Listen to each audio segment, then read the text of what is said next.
So I have a moat in my front yard.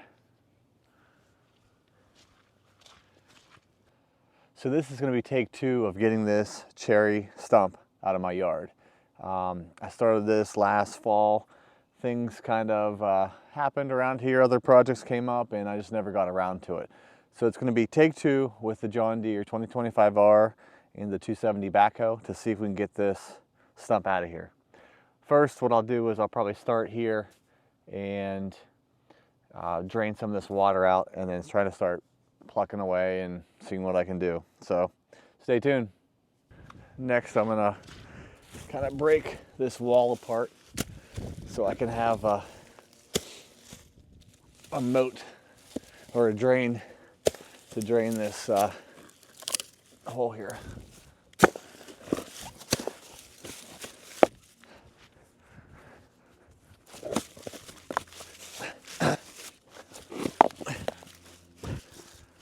All right, so move most of the stone. Let's bring in the backhoe. Okay.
So what I'm doing here is trying to break up all these smaller roots that are surrounding the stump.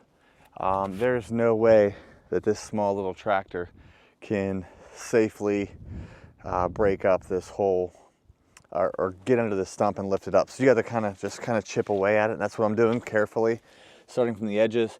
And you can kind of see underneath here, there's just a lot of clay. So I think if I just kind of keep working, and I'll probably reposition myself and then go deeper this way, and we'll kind of get it here. It's not going to be quick and easy. It's going to be a couple hours tinkering away.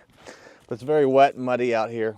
But here's one of the bigger roots I chipped up, and you can say that is cherry, not maple. So you can see the red of that root. So I'm going to keep at it and keep on watching.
Grant.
I'm back from lunch, and this is kind of current status. I get down in the hole here. As you can see, there are the roots, and I'm trying to get underneath, but I'm going to start going after this part of the stump right now and trying to break it loose.